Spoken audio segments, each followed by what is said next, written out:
يا أيها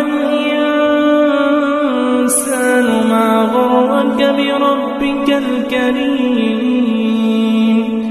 الذي خلقك فسواك فعدلك في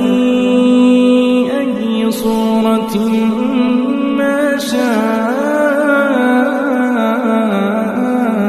ركبك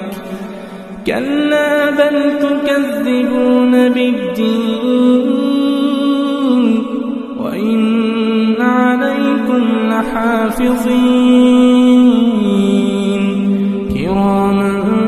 كاتبين يعلمون ما تفعلون إن الأبرار لفي نعيم